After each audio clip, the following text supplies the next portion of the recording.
I am so delighted to be here this morning. This has been a long time coming. Well, a long time in technology time. And it is a really important event for Silicon Savannah. Silicon Savannah, Silicon Valley, all the tech hubs of the world, they are not places, they are state of mind. They are those connections that are made every day over coffee, in the park, the minds coming together to innovate. And I think AWS and Amazon is a crucial part of Silicon Savannah's growth and development. For those of you who don't know, I grew up with Amazon. I remember when I became the CEO of eBay, we looked up one day and said, if we could ever be like Amazon, that would be amazing. And I want to tell you, Amazon is one of the most important technology companies in Silicon Valley. It's one of the most important technology companies in the world.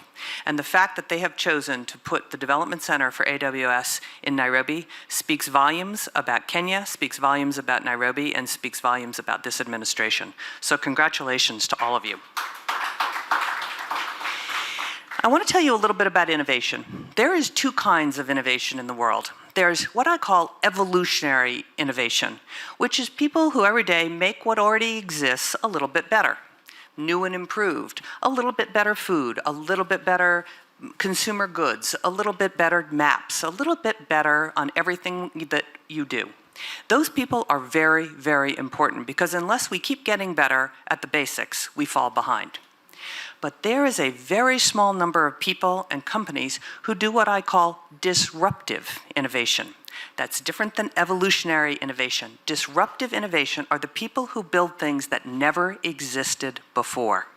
Think about the airplane, the train, the car, the early development of the IBM 3600 that began to power the technology age.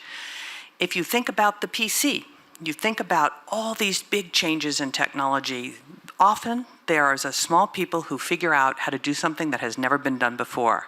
Amazon is one of the few companies that have figured out two things that were completely disruptive innovation. One was e-commerce. Amazon was the pioneer of e-commerce on the internet.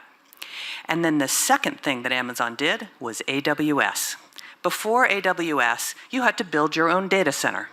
You had to set up your own data center, you had to buy your own servers and storage and networking. Today, you just tap into AWS and other cloud service providers and you're up and running. Let me tell you the difference this would have made at eBay. I joined eBay in 1998. We had to build our own data center. We had to figure out how to do that. And by the way, that took 9 months to do. And by the way, we had some challenges doing it along the way. I remember going into the data center one day and there were fans cooling the servers. Oops, big problem. In any case, today, if I was starting eBay, we would have tapped into AWS and we'd be up and running in 2 days. 9 months to 2 days. And that is what is so important here, is that AWS is an enabler of big companies, as you heard this morning. But more importantly, in many ways, they are an enabler of small tech companies because you no longer have to have a lot of capital to start your own company. You in fact, don't really need any capital at all. You can just tap into a cloud service provider and you are up and running, ready to go.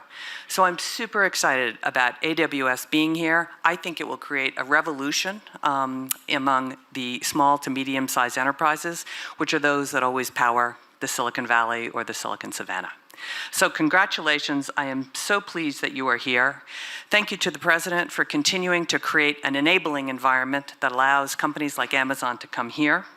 And we can't leave without saying, celebrate the engineers and the innovators. Thank you very much.